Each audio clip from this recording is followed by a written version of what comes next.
Good morning, all. So, today we are here to study some basics of backache. Backache, as you know, is a very common problem and it is very frequent, and you find it happening to anyone, anytime. Backache is one of the most common symptoms that brings the patient to the emergency department, and elderly patients with backache and osteophytes are very common. Young athletes with pain caused by back trauma is often seen in your outpatient departments. Why it is important? Because you cannot afford to miss, because there are 0.7% cases of spinal malignancies, 0.01% cases spinal infection can occur. Why so important? Because backache is second only to common cold as a cause of days of sick. 80 to 90% of adults will have backache at some point in the lifetime. Most common age is 30 to 50 years. Just to recapitulate you the basics of spinal column, there are 7 vertebrae, the neck, 7 cervical vertebra, 12 thoracic vertebra, and 5 lumbar low back vertebra. While we have 5 fused sacrum and 5 fused coccygeal vertebra. If you see the detailed view of the transverse section of the spine, you can see vertebra cut. There is a posterior intervertebral, there is posterior spinal canal through which spinal cord goes. And you can find there is a I'll be better able to tell you, draw this.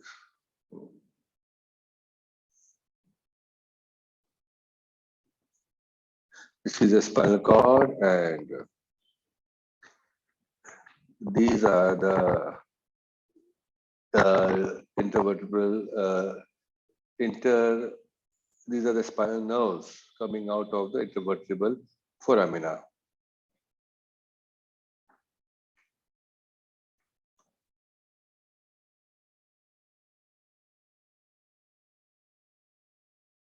Again, you see a transverse section where you can beautifully see the disc, the nucleus pulposus, outside is annulus fibrosus, on the anterior is anterior longitudinal ligament, and posteriorly you find a posterior longitudinal ligament. On the posterior side of all the vertebra, there is posterior to the posterior longitudinal ligament, you have a spinal canal where you can find a spinal cord.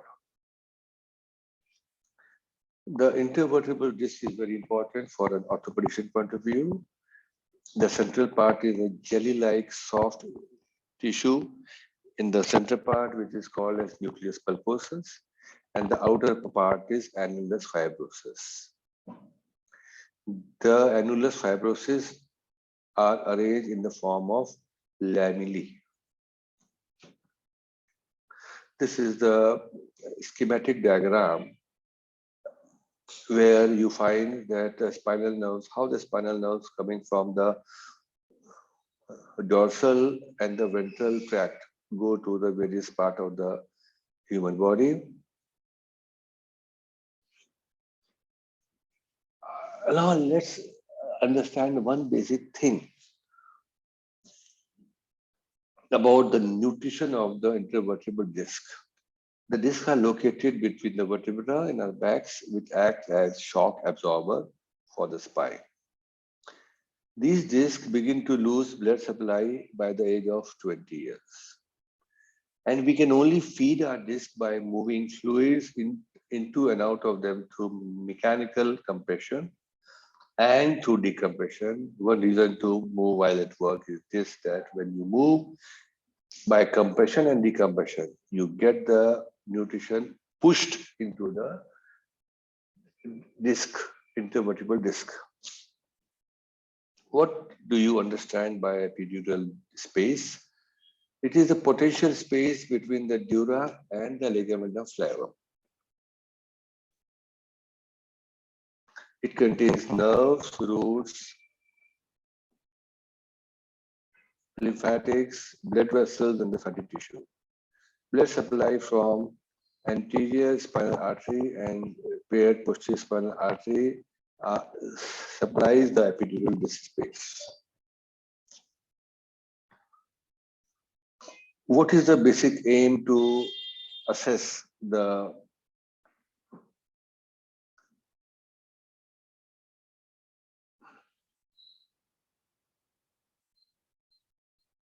spine? They can be twofold. First, to distinguish between the mechanical back pain and the sinister cause of back pain. Number two, 95% will be due to mechanical back pain and less than 5% of root irritation from disc prolapse and 1% from the sinister pathology.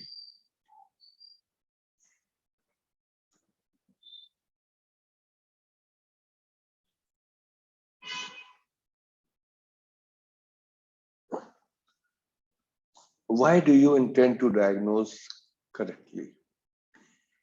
We have some issues. Number one, is there likely to be a serious systemic disease causing the pain? Number two, does the patient have a neurologic disease requiring neurosurgical evaluation?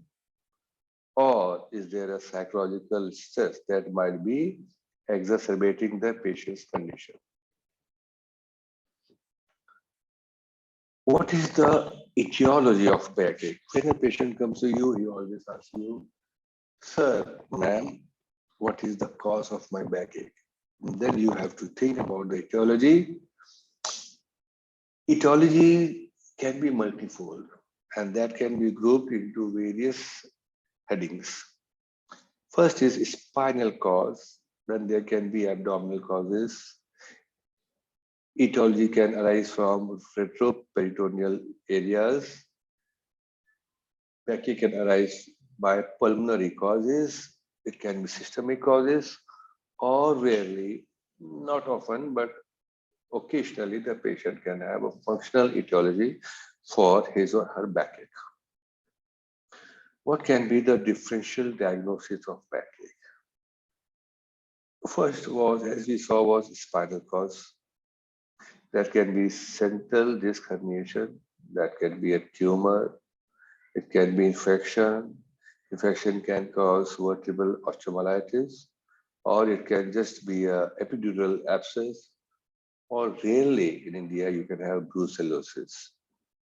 You can have tuberculosis, epidural hematoma can exist, transverse myelitis is not uncommon.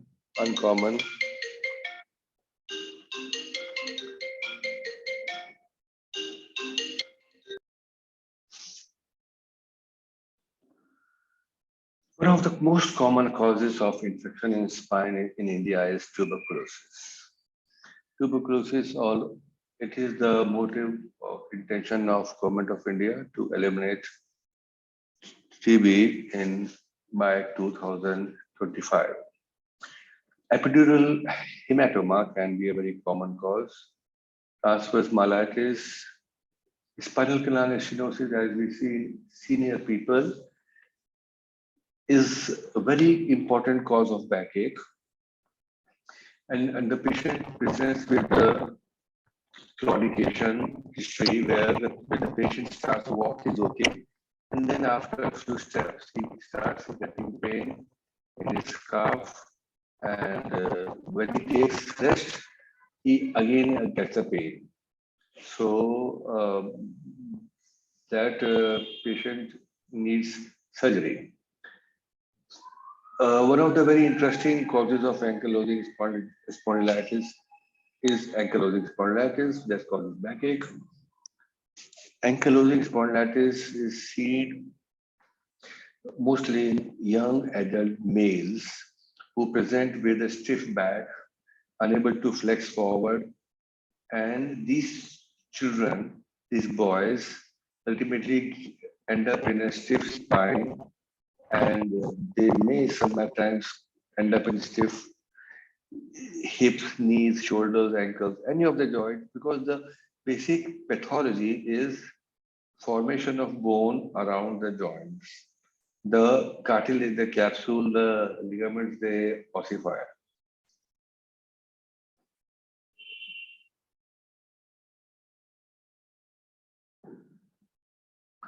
There are various abdominal causes that can cause backache. That could be biliary disease, maybe cholecystitis, there can be pancreatitis, there can be gas,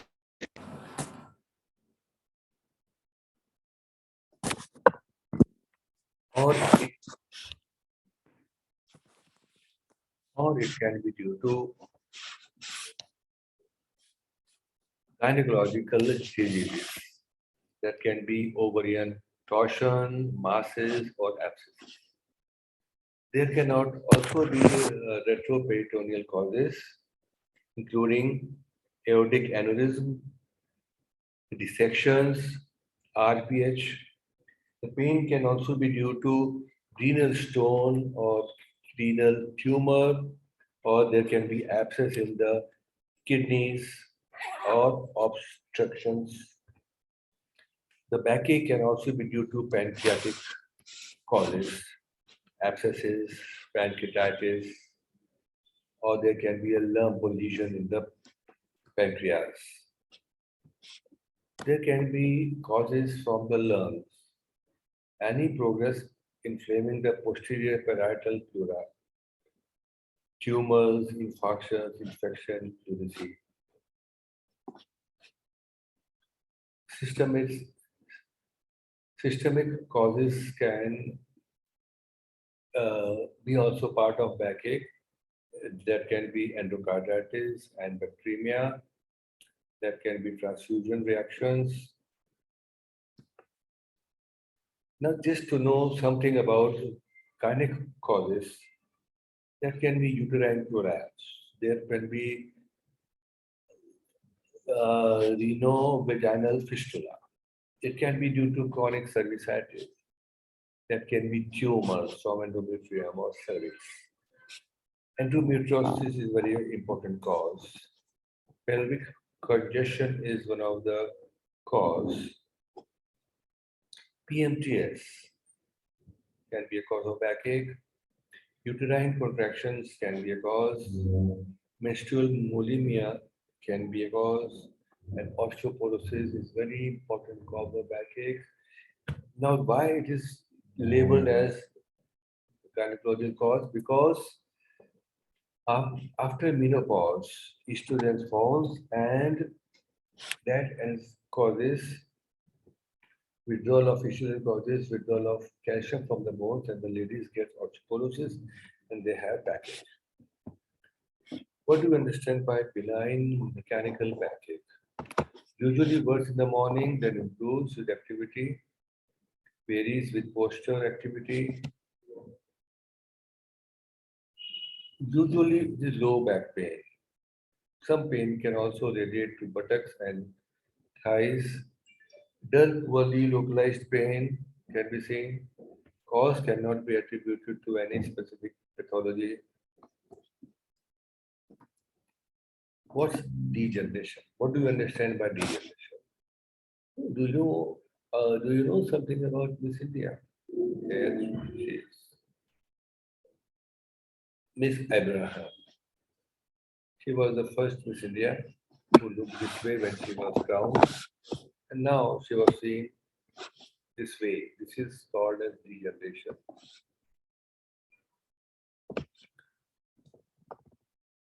And if you see how the vertebra undergo degeneration. On one side, you have a X-ray of the spine, and the spine showing the normal spine, normal vertebra, healthy vertebra. Although there is a irregularity in 5432L2, but that is due to gaseous shadows. While on the other X-ray, you can find it is a degenerative vertebra. There is loss of lumbar lordosis. There is osteophytes on the edges of vertebra, and the disc spaces between the vertebra are narrowed down. How do you approach the backache patient clinically? Sudden onset of acute pain in an older patient. You have to rule out any history of cancer. Elder patients with hypertension are monitored. History of known aortic aneurysm has to be taken into consideration. History of peptic ulcer is very important. Medication history is important. And any recent backache surgery is taken into account for. How do you take a history of back pain? You have to ask onset of pain, duration of pain, character of pain, factors that exacerbate or ameliorate the pain, history of trauma, fever or chills, back that's worse at night or with rest, radiation of pain. You have to ask whether the pain is radiating because there can be two things. Radiation can be due to impingement of the nerve and reference of the pain. Pain can be referred in the same neurologic areas.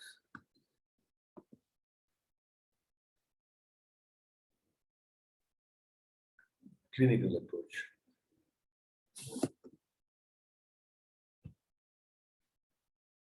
In abdomen, we have to see whether the pain is uniform or it is unilateral or it's bilateral. You also have to ask social history because at times these patients have very some social issues that can also cause pain.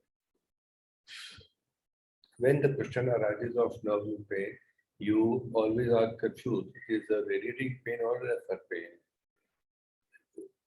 Due to nerve irritation, like from prolapsed disc. What happens at times the disc gets prolapsed and that presses onto a spinal nerve. Now, wherever the nerve goes, the patient experiences pain, and this is called shutting.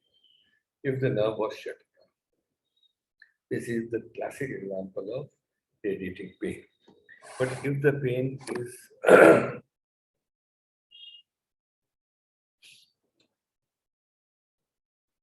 this sciatic pain can go very severely from back of the hips, back of the thighs, and can go up to the heel. It can also affect anterolateral if the nerves are, if the pressure is not on the sciatic nerve, is on the femoral nerve. So, how do you examine the patient of backache? Number one, you have to go for inspection. Ideally, with backs and legs exposed, you have to see the posture, whether there is scoliosis or kyphosis, or you have to see the skin for cafe au lait spots. You have to see for hairy patches. You have to see the signs for psoriasis.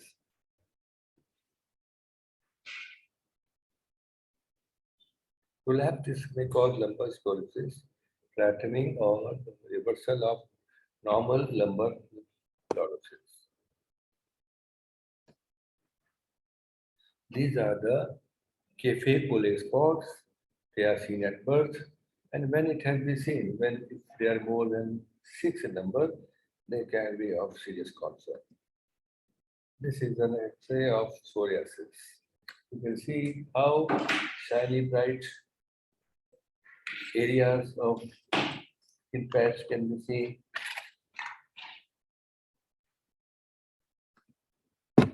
Palpate. What do you palpate? You palpate the bony areas of tenderness because if it is tender spine, that can indicate there can be infection or there can be fracture or there can be malignancy.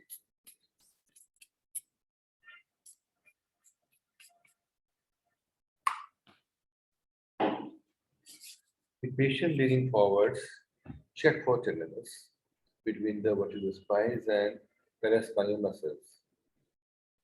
You also have to examine the sacroiliac joint. Cannot ignore the sacroiliac joints. And if you are able to see there is a palpable step between two vertebrae, That means that's a case of spondylolisthesis. Like in this X-ray, this is a X-ray of the lumbar spine lateral view, and you can see the L5 vertebra sliding over the sacrum.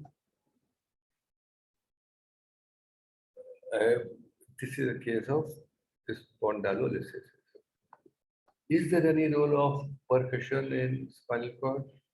Backache, ask the patient to bend forward, lightly percuss the spine from neck to sacrum.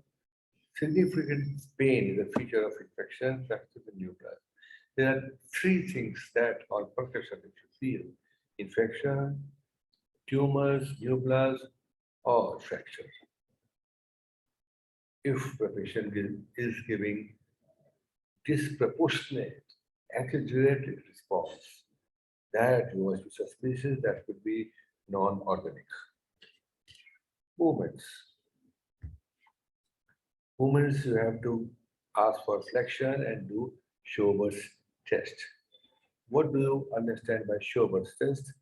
Ask the patient to stand, mark two vertebral levels.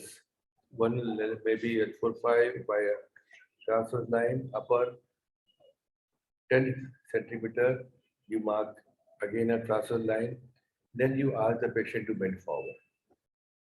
If normally the distance is more than 5 centimeter, but if the distance is less than 5 centimeter, that means there is less mobility, the lumbar spine is stiff, and the Schober's test is positive. Ask for extension. The pain in extension can be in spondylolisthesis or prolapse. You must examine the patient in both left and right lateral flexions.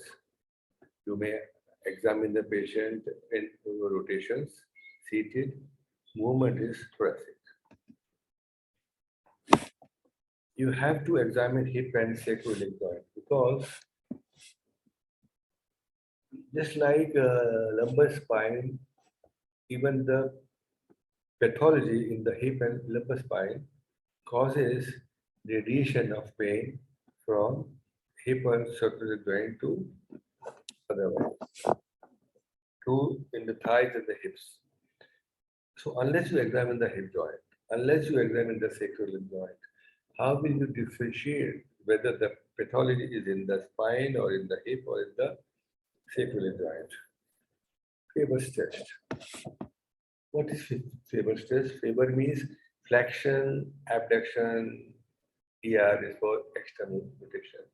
So you have to flex, abduct, and externally rotate the hip joint, and then place your foot on the opposite thigh. This is called as Faber's test. This, this is most common in the sacroiliac joint. What is straight leg raising test? How do you perform SLR? Looking for nerve root irritation, L5 as well. Patient is supine. You passively raise the leg with the knees extended, and you have to stop when the patient complains of pain. If the angle between the leg and the bed or the couch is less than 45, you say that the Faber's test is positive. I mean, SLR is positive. But if it is more than 45, that means SLR is negative. That this SLR test indicates, a positive SLR test indicates a pressure on the nerve root from L5 as well.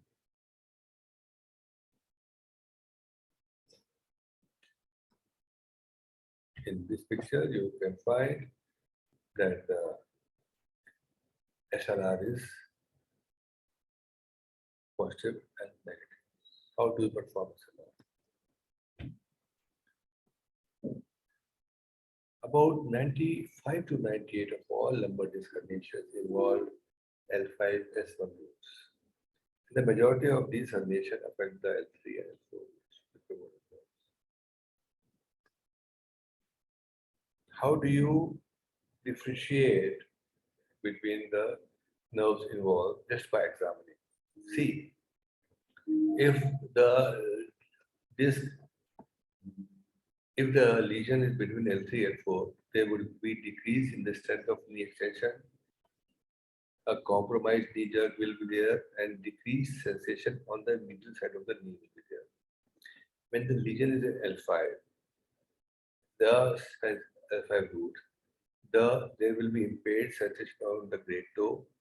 There will be decreased sensation of the first dorsal web space,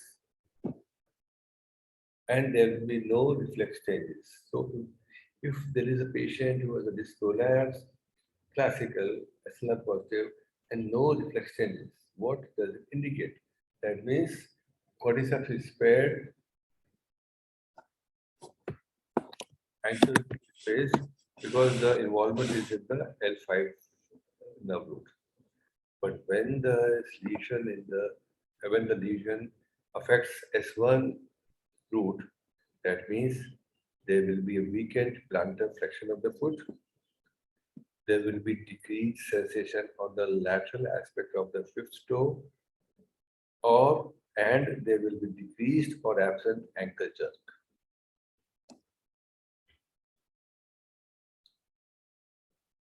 Do you need to do a rectal examination? Yes, only in those patients who have extreme pain, whose history suggests sphincter abnormalities, those with any abnormality found by neurological examination, where the patient shows urinary retention, where there is diminished and anal sphincter tone. In these cases, PR is mandatory. One very important reason for is irritation of the interspinal ligament. Interspinal ligament means that ligament which extends between two adjacent spinous processes. And interestingly, these ligaments can also radiate along the posterior aspect of the thigh and hip joint. So it's not easy to uh, diagnose it. Let me let me tell you, there can be a functional overlay also. You have to ask the patient to sit up on the couch. If it's genuine, we'll have to flex knees or it causes too much pain. Axial loading. Apply pressure to the head. Overlays. If you on axial loading, if the patient screams of pain, that means there is a psychological overload. That means a lot of pain is not in the spine, it is in the head. One important thing at last is femoral stress test. If you are looking for a femoral nerve root irritation, L2, L4, patient has to be prone, anterior thigh fixed to the couch, flex each knee. Pain is felt in the anterior side of the anterior compartment of the thigh. And it is further aggravated when you further extend the hip joint. This is a very important diagram where you can see the various dermatomes, and if there is loss of sensation in these areas, you can clearly think of nerve root of that area to be involved. Is there any role of laboratory and laboratory workup? Yes, presence of neurological abnormalities, known malignant diseases, HIV infections, or other immunocompromised elderly patients with progressive systemic symptoms, you can really need to do lab workup. So this was the basic of backache, and then we'll continue in the next slide, next lecture, how to manage patients of backache. Thank you all.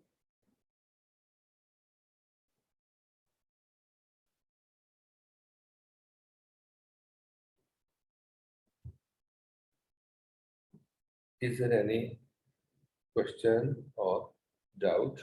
Please ask.